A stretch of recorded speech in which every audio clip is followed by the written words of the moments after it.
भाजपा ने इस बार देश में लोकसभा चुनाव एक भ्रमित करने वाले नारे से शुरुआत की और वो नारा था अब की बार 400 पार। अब की बार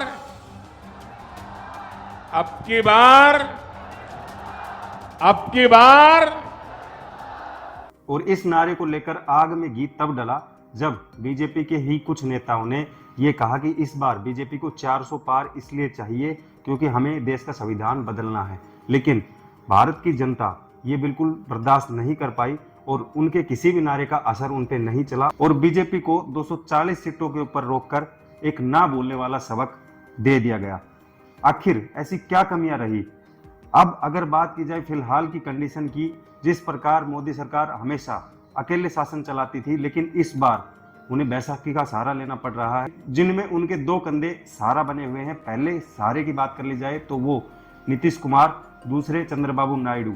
लेकिन आखिर देखना यह होगा कि इस बार ये जो दो कंधे हैं बीजेपी के, जिनके ऊपर चलकर अभी तक बीजेपी यहां तक पहुंच पाई है, जैसा आपने देख लिया होगा, उन्होंने जो पद संभाल लिया है, अपने जो तमाम कार्य हैं वो शुरू भी कर दिए हैं, लेकिन ये चल कितने दिन पाएगा?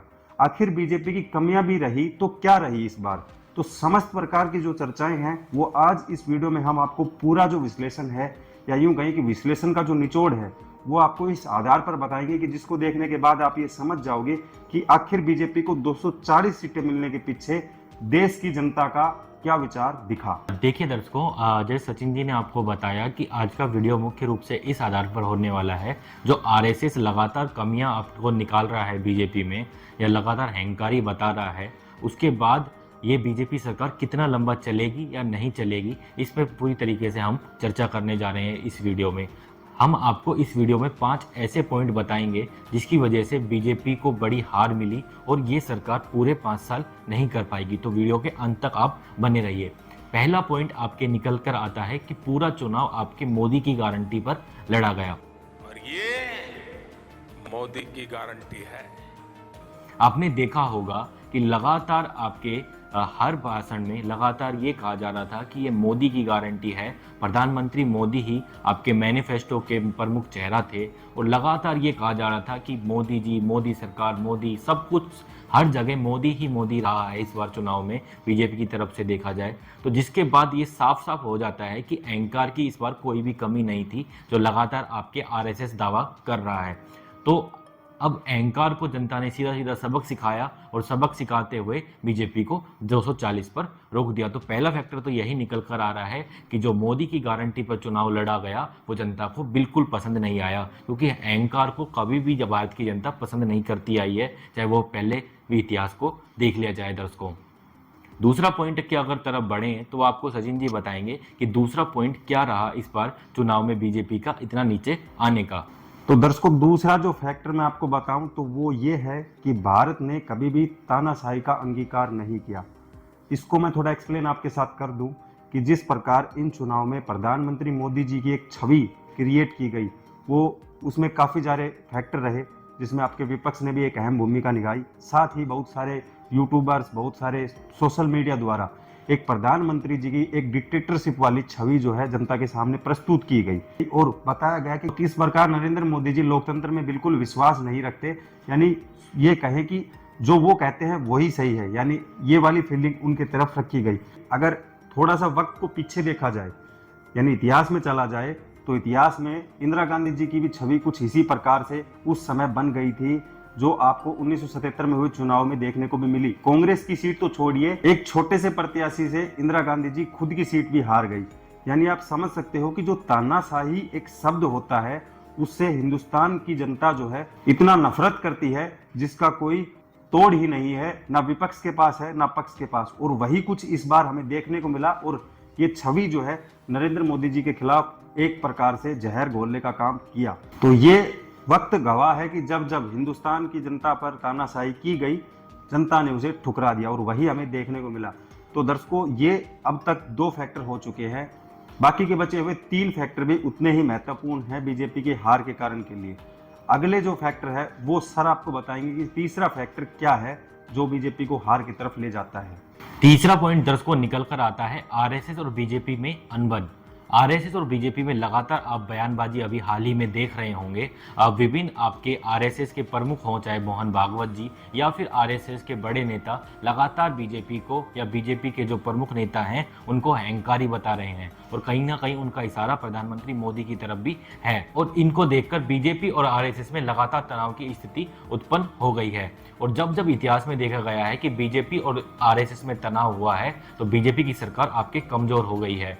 तो आरएसएस और बीजेपी में यह भी कहा जा रहा है कि ये इतिहास का पहली बार ऐसा हुआ है कि इतना बड़ा तनाव देखने को मिल रहा है, जिसकी वजह साफ साफ यही बताई गई है कि इस बार चुनाव में लगातार बीजेपी के जो मनचाहे फैसले हैं उससे आरएसएस नाखुश है। इसका एक उदाहरण आपके महाराष्ट्र से भी देखने को मिलता है। महाराष्ट्र में बीजेपी को पूर्ण बहुमत था और आरएसएस चाहता था कि अजीत पवार को बीजेपी अपनी पार्टी में शामिल नहीं करे, और पूर्ण बहुमत होने के बाद भी बीजेपी ने जोड़ तोड़ की राजनीति करी और अजीत पवार को खुद की तरफ लेकर आए, और जिसके बाद साफ साफ देखने को मिला कि इस चुनाव में बीजेपी को मुक्की खानी पड़ी। यानी कि आरएसएस बेहद नाखुश इसलिए नहीं है कि बीजेपी को इस बार 240 सीटें मिली। आरएसएस इसलिए नाखुश है, बीजेपी ने इतने गलत फैसले लिए जिसकी वजह से आपके बीजेपी कमजोर होती हुई दिखाई दे रही है देश में, और आरएसएस को ये बिल्कुल पसंद नहीं है कि इतनी मेहनत करने के बाद आपके बीजेपी को उसने मजबूत किया है और इनकी मेहनत, सारी मेहनत ये जाया कर दें इस तरीके से, और उनकी पार्टी या बीजेपी पार्टी जो है पूरे देश में कमजोर हो जाए। क्योंकि आरएसएस ये मानता है कि जो भी जोड़ तोड़ की राजनीति बीजेपी ने करी उसकी वजह से उनको गंदे परिणाम देखने को इस बार मिले। तो इसकी बात बेहद संभावना बन जाती है कि ये सरकार आपके गिर सकती है। अब इसमें ये ही फैक्टर नहीं हो सकता कि आपके इसके बाद गिरने के बाद इंडिया गठबंधन की सरकार आए। आरएसएस ये भी कर सकता है कि प्रधानमंत्री के लिए आपके कोई और उम्मीदवार आपको बीजेपी या एनडीए से वो दे सकते हैं। चौथे पॉइंट की अगर तरफ बढ़े तो हमने आपको 3 ऐसे पॉइंट बताए जिसमें इस बार ऐसा लग रहा है कि सरकार जल्दी गिर सकती है, लेकिन सरकार आपके चलेगी और आपके दिक्कतों के साथ चलेगी, वो हम आपको इस बार बताने जा रहे हैं। बाकी के 2 पॉइंट, पहला पॉइंट आता है विपक्ष आपके इस बार बेहद अधिक मजबूत है, तो इसके बारे में आपको सचिन जी बताएंगे। चौथा जो पॉइंट है दर्शकों वो है इस बार चुनाव में विपक्ष का मजबूत होना, और ये जो फैक्टर है ये बहुत महत्व रखता है क्योंकि इस बार देश की जनता ने पक्ष के विरुद्ध लड़ने के लिए एक हथियार तैयार किया और वो हथियार था विपक्ष। क्योंकि इस बार देश की जनता को ये लग रहा था कि इस बार विपक्ष मजबूत होगा तो वो उनके लिए सवाल उठा सकता है संसद में, और सवाल उठाने का भी मतलब ये है क्योंकि जिस प्रकार बीजेपी का कार्यकाल रहा 10 साल का, उन्होंने बहुत सारे बिल और बहुत सारे ऐसी चीजें जो गैर कानूनी थी वो भी पास करवाए किसी भी तरीके से, कुछ अध्यादेश के जरिए या फिर कुछ बिल लाकर।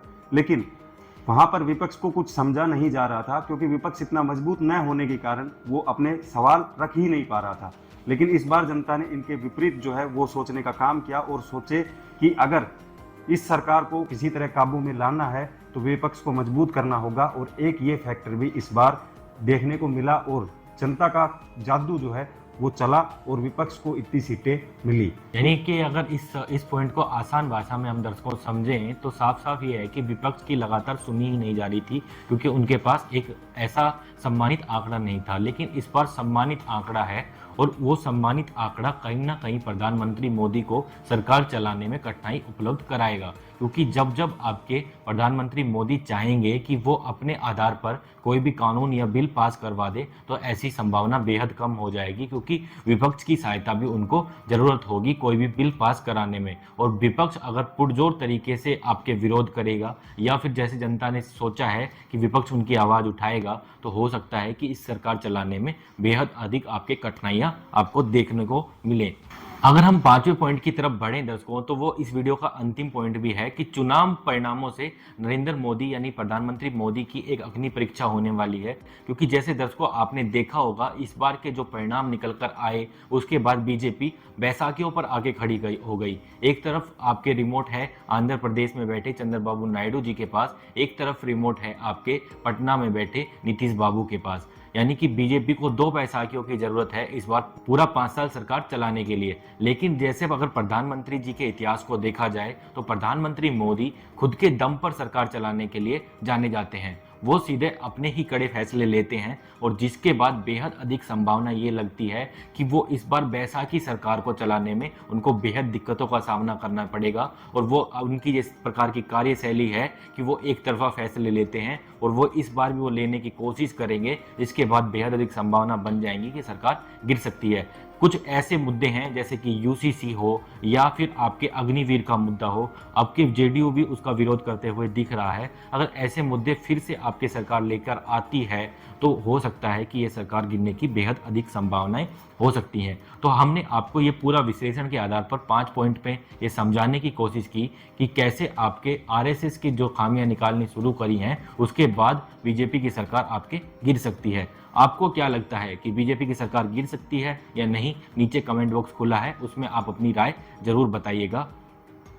तो दर्शकों, ये थे 5 पॉइंट जैसे सर ने भी आपको बताया, जिसमें से 3 पॉइंट हमने आपको बताया कि बीजेपी को कम सीटें मिलने का क्या कारण रहा। साथ 2 पॉइंट आपको ऐसे भी बताए जिनमें हमने आपको बताया कि 5 साल सरकार क्यों नहीं चल सकती। अब इन फैक्टरों में से कौन सा फैक्टर आपको सही लगता है वो आपकी राय है, आप हमें कमेंट के जरिए पहुंचा सकते हैं।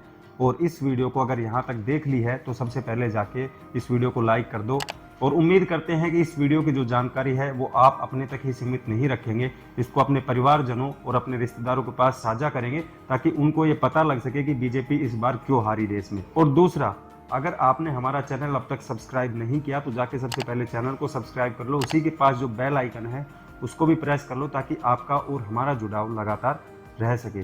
फिलहाल इस वीडियो में मैं था आपका होस्ट सचिन यादव और हमारे साथ थे सर पुरुषोत्तम वशिष्ठ जी। फिलहाल लेते हैं हम आपसे विदा, मुलाकात होगी ऐसे ही राजनीतिक से जुड़ी सच्ची घटनाओं के साथ। तब तक के लिए जय हिंद, जय भारत।